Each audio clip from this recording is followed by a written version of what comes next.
قال رسول اللہ صلی اللہ علیہ وسلم نیت المؤمن خیر من عملہ او کما قال علیہ الصلاۃ والسلام ان اللہ وملائکتہ یصلون علی النبی یا ایہا الذین آمنوا صلوا علیہ وسلموا تسلیما۔ درود پاک پڑھیے۔ الصلاۃ والسلام علیک یا سیدی یا رسول اللہ، الصلاۃ والسلام علیک یا سیدی یا حبیب اللہ وعلی آلک واصحابک یا نبی الرحمہ۔ تمام تعریفیں اللہ جل وعلا کے لیے ہیں جو خلق کائنات بھی ہے اور ملک شہجات بھی۔ اللہ جل شانہ کی حمد و ثنا کے بعد حضور نبی اکرم شفیع معظم رسول محترم نبی مکرم اللہ کے پیارے امت کے سہارے رب کے محبوب دانائے غیوب مالک رخاب امم فخر عرب و عجم پیر پیراں میر میراں رسول رسولاں جناب احمد مجتبیٰ حضرت محمد مصطفیٰ علیہ تحیت و ثنا کی بارگاہ ناز میں بے شمار درود و سلام کا نذرانہ عرض کرنے کے بعد انتہائی عزتوں کے لائق حاضرین و سامعین برادران اسلام، اللہ جل شانہ کی توفیق سے رمضان مبارک کے بعد ماہ شوال کا ہمیں پہلا جمعہ نصیب ہے۔ آج کی اس مختصر سی گفتگو میں چند بڑی ضروری اور بڑی تربیتی باتیں آپ کے گوش گزار کرنی ہیں۔ حضرت سیدنا علی المرتضیٰ رضی اللہ تعالیٰ عنہ نے فرمایا کہ بندہ مومن کو جتنی فکر نیک اعمال کے ہونے کی ہوتی ہے، کرنے کی ہوتی ہے، وہ اس سے بھی کہیں زیادہ اس بات کی فکر کرتا ہے کہ اس کا عمل اللہ کی بارگاہ میں مقبول ہو جائے۔ میں یہاں یہ بھی عرض کر دوں، بھول نہ جائے کہ دعاؤں کی قبولیت کی نیت سے اور عبادات کی قبولیت کی نیت سے اگر آپ معمول بنائیں، ہو سکے تو ہر نماز کے بعد، نہیں تو صبح اور شام اللہ تعالیٰ کے اسماء گرامی، ادھر اللہ تعالیٰ کے اسماء گرامی لکھے، اس میں ایک لفظ لکھا ہوگا مجیبن یا مجیبو، اللہ تعالیٰ کا اسم گرامی ہے اسماء حسنہ میں سے، یا مجیبو، اے قبول فرمانے والے، اے دعاؤں کے قبول فرمانے والے۔ جو شخص ہر نماز کے بعد 111 مرتبہ یا مجیبو یا مجیبو یا مجیبو کا وظیفہ بنائے، اگر ایسا نہ ہو سکے تو صوفیاء اور بزرگ فرماتے ہیں کہ صبح اور شام اگر 1000 مرتبہ صبح اور 1000 مرتبہ شام یا مجیبو یا مجیبو یا مجیبو کا وظیفہ بنائے تو اللہ تعالیٰ اس آدمی کو مستجاب الدعوات بھی بنا دے گا، یعنی اس کی دعائیں قبول ہوگی، اور دوسرا دن بھر میں کیے جانے والے جو نیک اعمال ہیں وہ اللہ کی بارگاہ میں قبول ہو جائیں گے۔ تو یہ بہت بڑی بات ہے۔ اب دیکھیں، ہم رمضان شریف میں اکثر مسلمان جو ہے وہ روزہ رکھتے ہیں، کتنی بڑی ریاضت ہے، محنت ہے، ماشاءاللہ، جو نماز پنجگانہ کا اہتمام کرتے ہیں، اور بعض خوش نصیب جو ہیں وہ تہجد کا اہتمام کرتے ہیں، اوابین پڑھتے ہیں، پھر مالی طور پر صدقات دیتے ہیں، پیسہ خرچ کرتے ہیں، اور غریبوں مسکینوں کی خدمت کے لیے بعض لوگ جو عملی طور پہ وہ محنت کرتے ہیں، تو اس میں ان کے بدن کی، جسم کی محنت لگتی ہے، اپنا آرام تج کرنا پڑتا ہے۔ یہ سارا کچھ کس لیے ہے؟ تاکہ ہمارا اللہ راضی ہو جائے اور ہمارے اللہ کو یہ ہماری ادا، یہ بات پسند آ جائے۔ تو اگر وہ اس کی بارگاہ میں قبول ہی نہ ہو تو اس کا پھر کیا فائدہ؟ تو اعمال کی قبولیت کے لیے ضروری ہے نیت کا خالص ہونا. آج کا جو ٹاپک ہے وہ یہ نبی علیہ الصلوۃ والسلام نے جو فرمایا نا کہ انما الاعمال بالنیات، اعمال کا دار و مدار نیتوں پر ہے. کیا مطلب؟ کہ اعمال پر جو اثرات مرتب ہوتے ہیں، اعمال پر جو اجر ملتا ہے، جو جزا ملتی ہے، وہ اس کا جو انحصار ہے تمہاری تعداد میں نہیں ہے اور تمہاری مالی یا سماجی حیثیت کے ساتھ منسلک نہیں ہے، بلکہ اس کا تعلق تمہاری نیت کے ساتھ ہے. نیت جتنی اچھی ہوگی، اعمال یعنی خالص ہوگی، اعمال کی قبولیت کے اتنے زیادہ چانسز بڑھ جائیں گے. اور اعمال کا قبول ہونا ہی اصل بات ہے. اگر ایک آدمی ساری زندگی جتنی بڑی عبادت کرتا رہے اور عبادات میں سے قرآن و سنت کا مطالعہ کیا جائے تو بڑی جو ایک عبادت ہے وہ دعوت و تبلیغ کا کام ہے. یہ اس وقت جو میں اور آپ سب کر رہے ہیں اکٹھے بیٹھ کے ایک ماحول بنا کے، یہ دعوت و تبلیغ ہو رہی نا، اللہ کا پیغام پہنچایا جا رہا ہے، دین کی بات پہنچائی جا رہی ہے. یہ کام بہت اعلیٰ درجے کا ہے اور یہ نبیوں کا کام ہے، یہ صحابہ کرام کا کام ہے، یہ کوئی معمولی کام نہیں. سارے نبیوں نے یہ کام کیا اور علماء کا بھی یہی کام ہے. اور ایک عالم ساری زندگی وہ کتابیں لکھے، وہ واضح و تبلیغ کرے، وہ مدرسے قائم کرے، وہ لوگوں کی کردار سازی اور تعمیر انسانیت کا کام کرے، بہت بڑا کام ہے. اگر آپ جانتے ہیں کہ قیامت والے دن جن 3 لوگوں کو سب سے پہلے جہنم میں ڈالا جائے گا ان میں ایک عالم دین.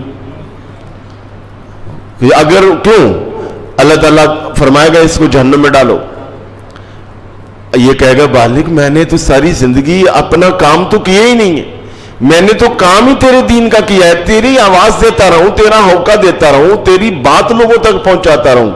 اللہ تعالیٰ فرمائے گا ہاں ہاں ایسا ہی ہے، مگر اس میں تیرے پیش نظر تھا لوگ مجھے کہیں بڑا مفتی ہے، بڑا عالم ہے، کیا بات ہے جناب، ہاں جی، تو یہ تھا میرے علم کو مانے، میری پرسنالٹی کو، شخصیت میری جو ہے وہ، یہ تیرا پیش نظر تھا. اس میں دین کا کام تو ہو ہی رہا تھا مگر تیری نیت یہ تھی. اور اس کے بعد دوسرے سطح پہ یا دوسرے نمبر پہ فرمایا وہ آدمی جس نے ساری زندگی اپنا مال اللہ کی راہ میں خرچ کیا، یعنی سخی آدمی. اور مال خرچ کرنا آپ جانتے کتنا مشکل ہے. تو اور اس دور میں کہ جب مال بنانا مشکل ہو، رزق حلال کمانا مشکل ہو، تو خرچ کرنا بھی اتنا ہی مشکل ہے. تو اللہ فرمائے گا اس سے بھی اونھے منہ، حدیث میں آتا ہے اونھے منہ لٹکا دو اس کو. یہ بھی کہے گا مالک تو نے مال دیا تیری راہ میں خرچ کیا. اللہ فرمائے نہیں، وہ مال میری لیے نہیں خرچ کیا، تو نے خرچ کیا تھا. لوگ کہیں واہ کیا حاتم تائی ہے جناب، کیا سخی ہے جناب، تیری سخاوت کے جو وہ ڈنکے بجے نا، بہت فلاحی کام کرنے والی سماجی شخصیت ہے. چلو وہ تو تم نے لے لیا لوگوں سے، اب مجھ سے کیا.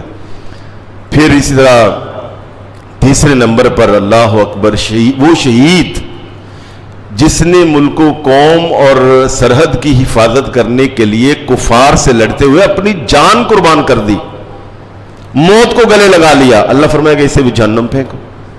وجہ کیا ہے؟ مالک میں نے تو جان تھی میرے پاس وہ بھی قربان کر دی. فرمایا اس لیے نہیں، تو اس لیے لڑتا تھا اللہ کے لوگ کہیں بہت کیا جناب بہادر ہے، کیا جری انسان ہے، کیا جنگجو ہے. واہ واہ واہ بلے بلے تو نے کروا لی، بات ختم، اب مجھ سے کیا لینا. وکیل امن جو تو چاہتا تھا وہ لوگوں نے کہہ دیا تجھے. تو چاہتا تھا میں بہت بڑا فلاسفر ہوں، عالم ہوں، لوگوں نے کہہ دیا. تیرے نام کے ڈنکے بچے نعرے وہ بجا لیے. تو چاہتا تھا لوگ کہیں سخی اور سماجی آدمی، کیا بات وہ لوگوں نے کہہ دیا. تو چاہتا تھا لوگ کہیں جنگجو ہے، بہادر ہے، وہ لوگوں نے تمہیں کہہ دیا. اب مجھ سے کہہ لیتے.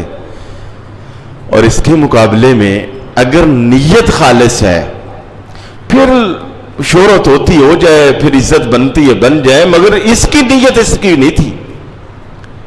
وہ جیسے کوئی شیخ تھا نا، کسی کا بزرگ، کسی کے روحانی رہنما، تو وہ عقیدت مند نے مکان بنایا. اس کو حدیث کے ساتھ تعبیر کیا جاتا ہے، حدیث نہیں ہے یہ کسی بزرگ کا واقعہ ہے. تو انہوں نے دعوت دی، حضرت آئیے دیکھیے ہم نے مکان بنایا ہے تو کتنا اچھا ہے. وہ جب آئے تو دیکھا وہاں روشندان بھی ہیں، کھڑکیاں بھی ہیں. اس علاقے میں یہ پہلی دفعہ کہیں ہوا تھا.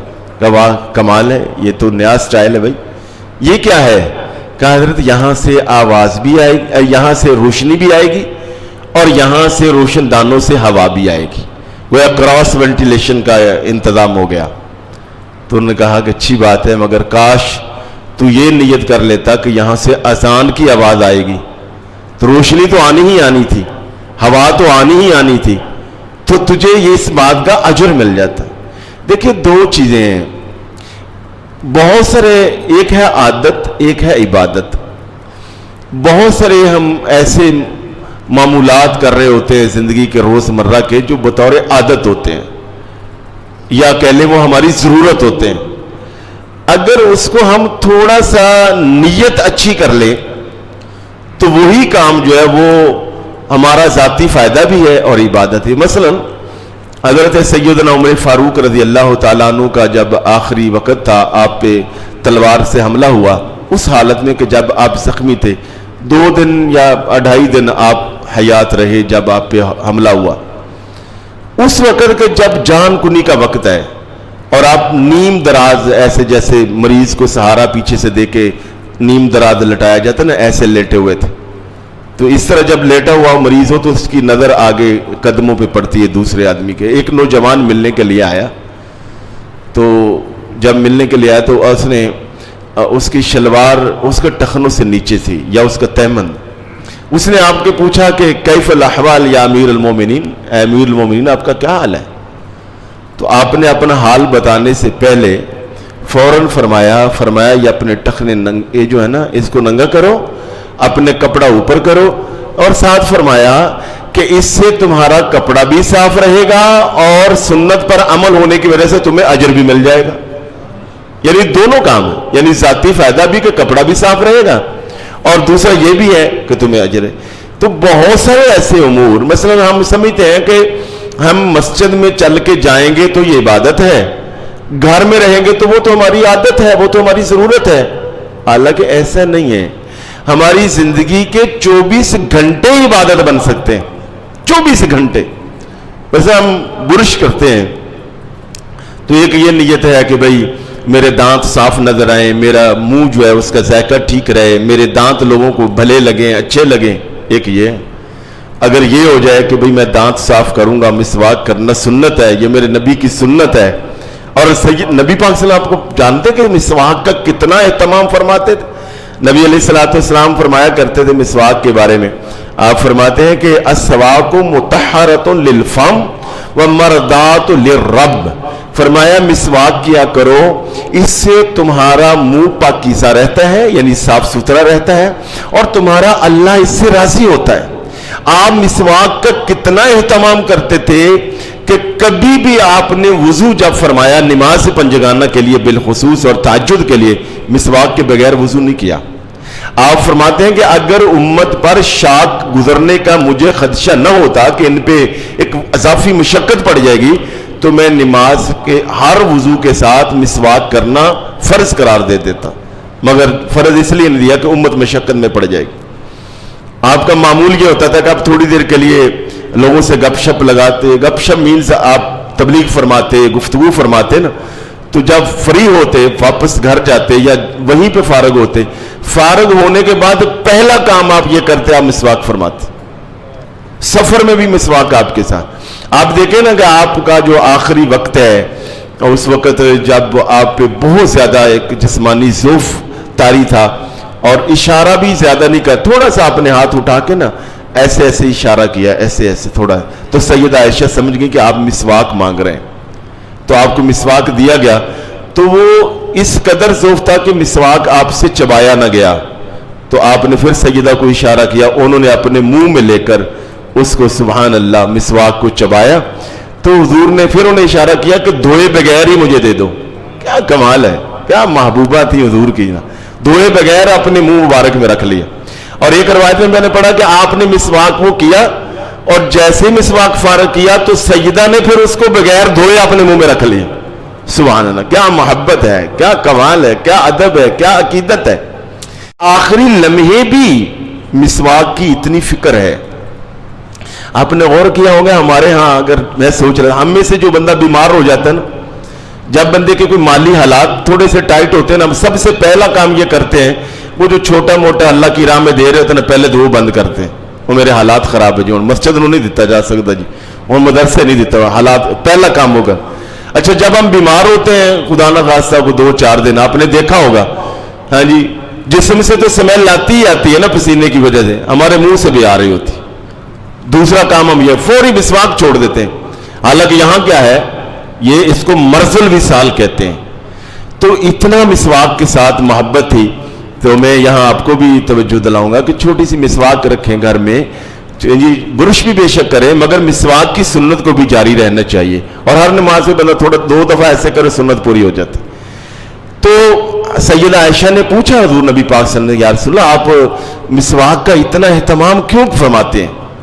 تو نبی علیہ الصلوۃ والسلام نے فرمایا، عائشہ تمہیں پتہ ہے کہ مجھے اکثر ملائکہ کے ساتھ گفتگو کرنا ہوتی ہے، فرشتوں سے بات چیت کرنا ہوتی ہے.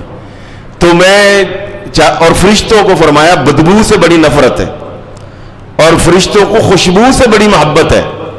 تو فرمایا اس لیے میں چاہتا ہوں کہ میرا منہ ہر وقت صاف رہے.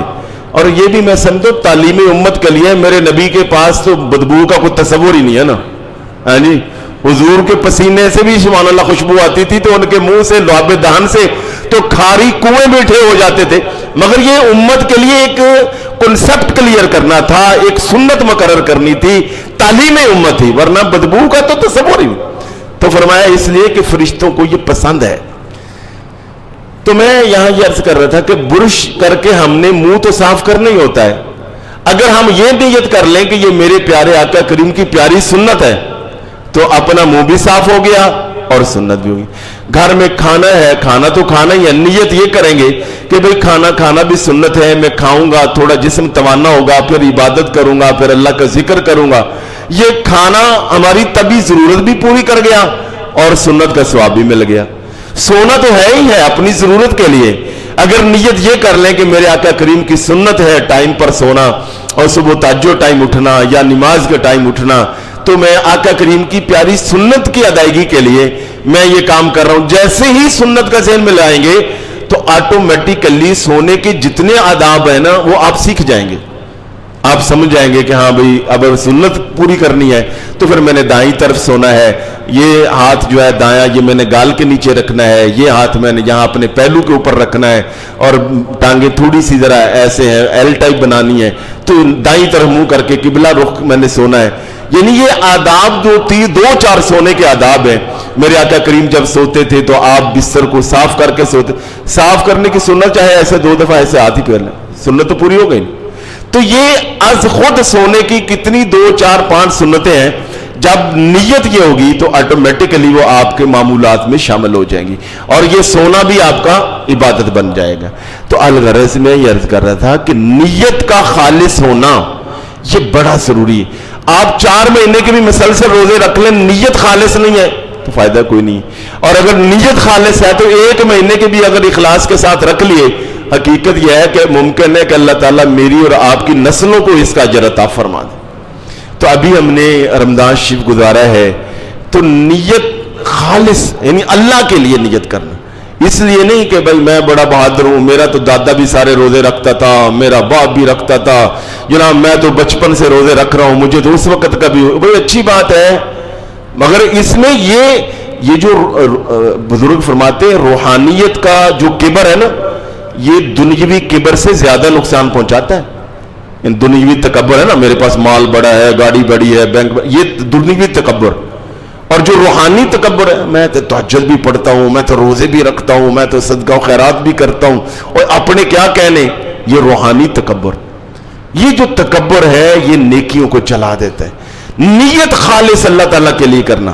اور اس کی بہت زیادہ یہ جو صوفیاء ہے، یہ جو خانقاہی نظام تھا، جو صوفیاء اہل اللہ اللہ والے جسے ہم پیر و مرشد کہتے ہیں.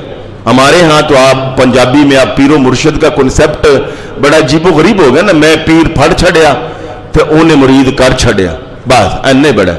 اور ہمارے ہاں ادھر دیہاتوں میں نا، یعنی یہ ضروری ہے کہ جو یہ جٹ فیملی ہے، یہ جناب فلاں پیر کی آگے دادا بھی چونکہ ان کا مرید تھا، اب سر یہ جناب ہرائی ہیں، انہوں نے جناب ایسے خاندان دے مرید ہونا، اے جناب ڈوگر صاحب نے انہوں نے فلاں آستانے کے، یعنی وہ آٹومیٹک، یعنی پیر نسل در نسل پیر ہے اور مرید نسل در نسل مرید ہے. نہ پیر کو پتا کہ یہ پیری مریدی کیا ہے، یا مرید کو پتا کہ یہ پیری مریدی کیا ہے. پیری مریدی کا معنی کیا ہے؟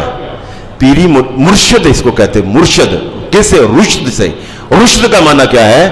جو دین کے راستے کی، نیکی کی، ہدایت کی راہ دکھائے، وہ مرشد ہے. جو بتائے کہ تمہیں اللہ کا قرب کیسے نصیب ہو، جو بتائے کہ اللہ کا ذکر کیسے نصیب ہو، جو تمہیں بتائے کہ نیکی کی کیا لذت ہے اور گناہ کی کیا نحوست ہے، اس کا معنی رشد ہے. اور یہ پہلے طور پر جو ہمارے اکابر تھے، اسلاف تھے، یعنی جو دین کا پیغام لوگوں تک پہنچاتے تھے اور ساتھ عملی طور پر نمونہ بن کے دکھاتے تھے، یہ پیر و مرشد. تو مرشد رشد، یہ جو پیری مریدی میں یاد کر، یہ خانقاہی نظام ہے. اس میں شیوخ اپنے مریدین کی یہی تربیت کرتے تھے.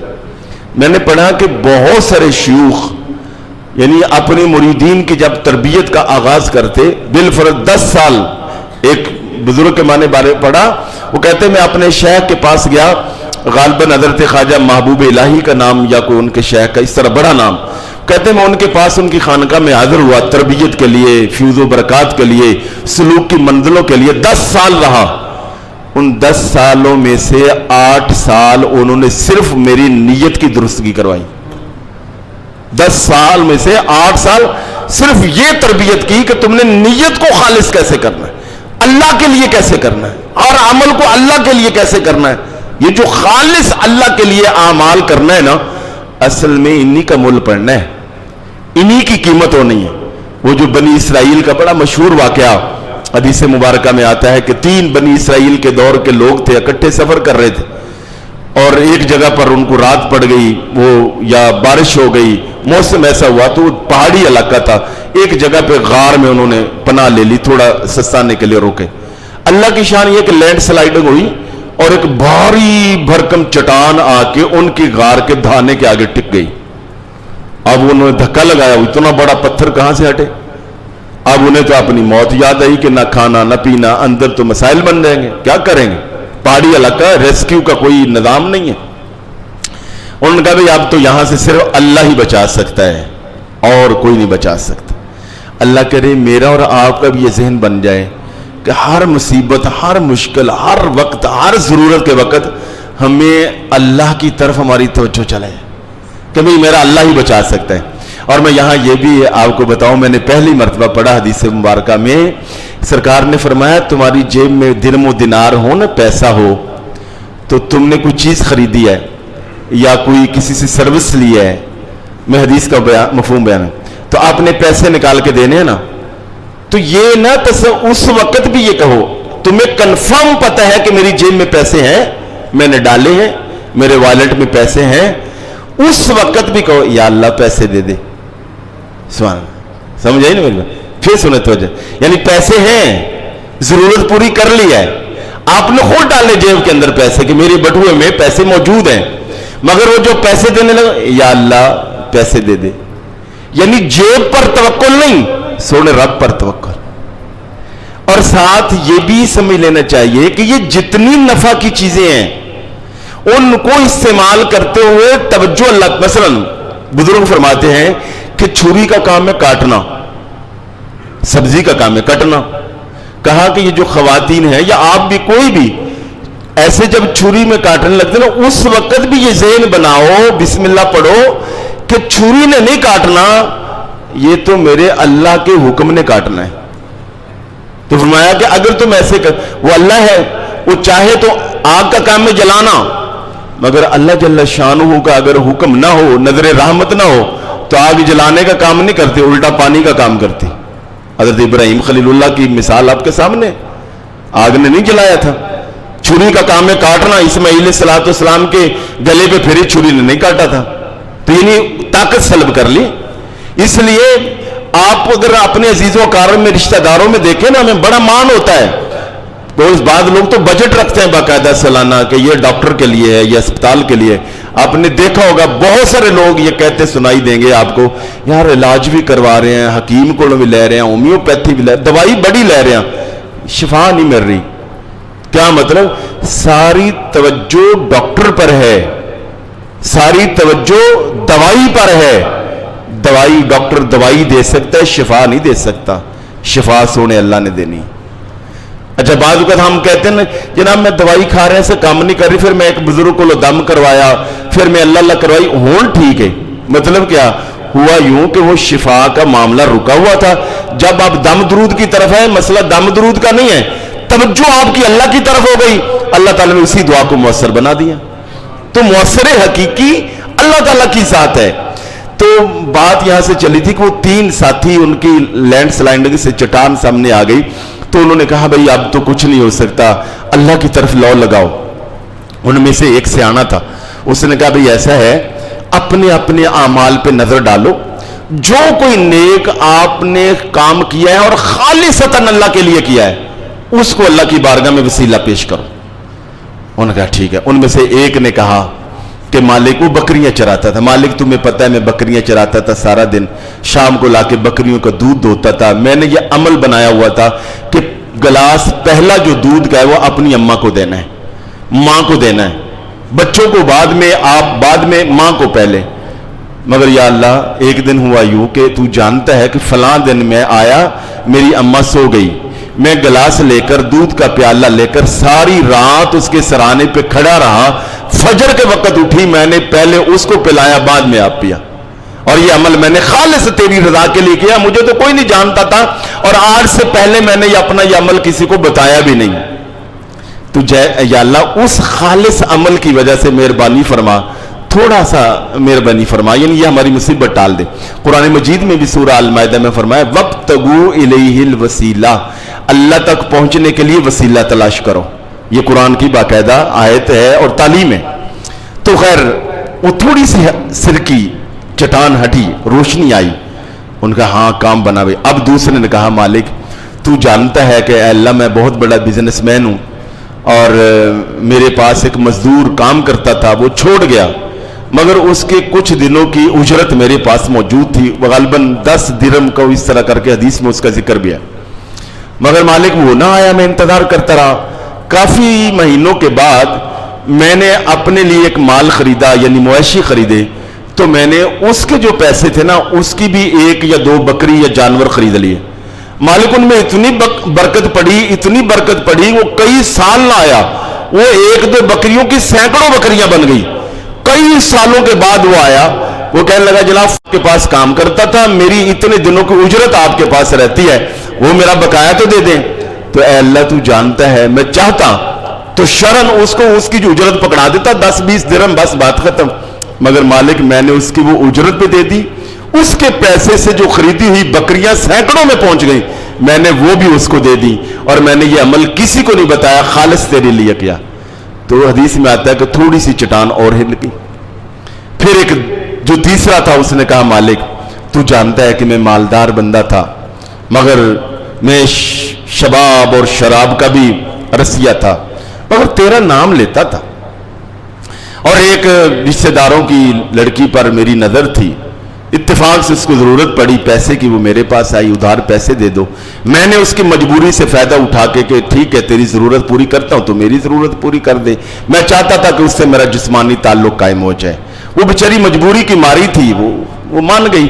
مگر میں جب اس برے کام کے لیے تیار ہوا تو میں نے دیکھا کہ وہ کانپ رہی ہے. میں نے پوچھا کانپ کیوں رہی ہے؟ تو اس نے کہا میں نے ساری زندگی کبھی ایسا نہیں کیا، مگر میں اپنی ضرورت کے ہاتھوں مجبور ہوں، ایک پیسے نہ ملے تو میں تو تباہ ہو جاؤں گی، یہ ہے وہ ہے فلاں، جو بھی اپنی مجبوری، میں اپنی اس ضرورت کو پورا کرنے کے لیے محض نہ چاہتے ہوئے، چونکہ تو نے شرط یہ رکھ دی ہے میں نے تو اپنی ضرورت پوری کرنی ہے، مگر مجھے اللہ کا خوف آ رہا ہے، مجھے اللہ کا ڈر آ رہا ہے، اس سے میرا جسم کانپ رہا ہے. مالک اس پر خشیت الہی اور خوف الہی دیکھ کر مجھ پر بھی خوف الہی طاری ہو گیا. میں نے بھی تیرا خوف اپنے اوپر طاری کر لیا, میں نے اس سے بھی معافی مانگی تھی, تجھ سے بھی معافی مانگی تھی, اور اسے کہا تھا ادھار نہیں, یہ پیسے لے جا, یہ میں نے تجھے اللہ کے لیے دے دیے. مالک پیسہ بھی خرچ کر دیا, میں نے اپنے آپ کو گناہ سے بھی بچا لیا, محض تیرے خوف کی وجہ سے, مہربانی فرما, میں نے تیرے لیے یہ سارا کچھ کیا تھا, آج ہماری مصیبت ٹال دے. آتا ہے کہ چٹان پر جا کے گر پڑی اور یہ مصیبت ٹوٹ گئی. یہاں پر میں آپ کو یہ حدیث تو آپ نے سنی ہے, میں جو توجہ دلاؤں, دیکھیں 3 کریکٹر ہیں. نمبر 1 ماں کے ساتھ نیکی, یہ ہے معاشرت. نمبر 2 وہ جو پیسے دیے تھے, یہ ہے معاملات. نمبر 3 ہے جس نے خوف خدا اپنے اوپر طاری کیا, اور یہ ہے عبادت. 3 چیزیں ہیں, معاشرت, لوگوں کے میل جول, بہن بھائیوں سے اچھا تعلق, رشتہ داروں سے نبھا کے رکھنا, دوستی تعلق, یہ معاشرت, انسانوں کی طرح رہنا, دوسرے لفظوں میں انسانوں کی طرح رہنا, انسانوں کے معاشرے میں. نمبر 2 معاملات اچھے رکھنا. نمبر 3 خوف خدا اپنے اوپر طاری رکھنا, عبادت والا عابد بن کے رہنا. ہمارے ہاں پرابلم کیا ہوتی ہے, ہم عبادت میں تو بعض اوقات بڑے زبردست ہوتے ہیں, نمازی بھی پکے ہوتے ہیں, جمعہ بھی پڑھ رہے ہوتے ہیں, عید بھی پورے اہتمام سے پڑھتے ہیں, روزہ بھی رکھتے ہیں, مگر جب دکان تے بنے نا چھوڑا پھیرنے, ہاں جی, کرسی اللہ نے دے دی ہے نا, اتنے اپنے اختیارات کا ناجائز فائدہ اٹھا. معاملات میں شفاف ہونا بھی ساتھ ضروری ہے. اور بعض اوقات کو ہوتا ہے, کئی اس میں ہوتا ہے, جناب آپا تو کدی کہے دا حق نہیں ماریا, اور نوری صاحب نمازاں پاویں پڑھیاں جان تو پاویں نہ پڑھیے جان, جناب آپا ملاوٹ نہیں جو کدی کی تھی, تو بھئی یہ تو آپ نے احسان تو نہیں کیا, یہ کرنا الگ فریضہ تھا, نماز پڑھنا الگ فریضہ ہے.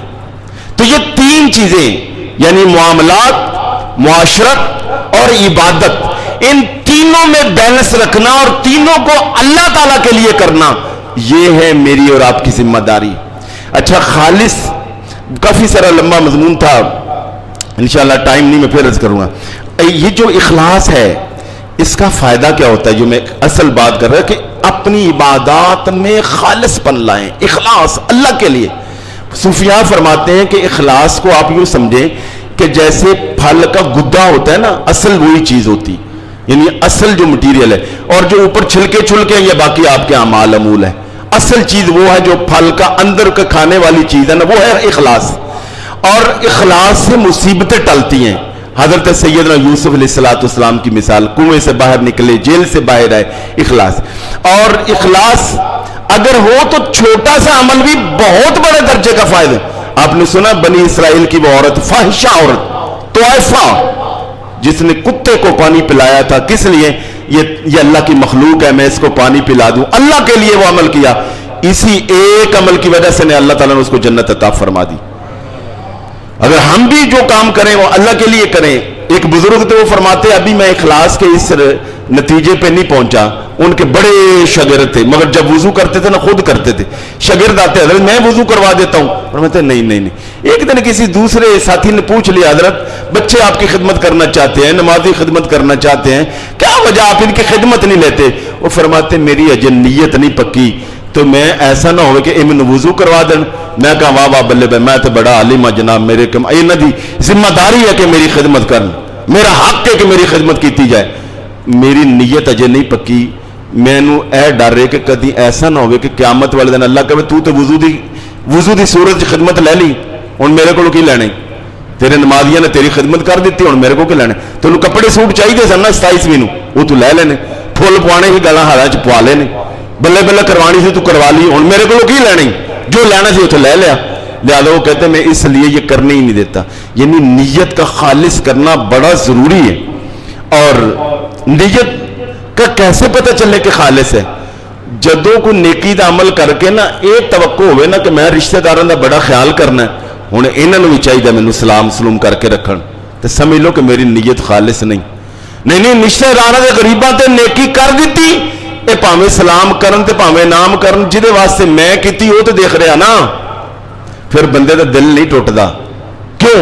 دل تے تاں ٹوٹے جو انہاں دے دل واسطے کیتی. حضرت مدین جدوں وہ ہے نا جی, جب فتح ہوا, حضرت سعد رضی اللہ تعالیٰ عنہ اس کے کمانڈر ان چیف تھے, بڑا لمبا واقعہ.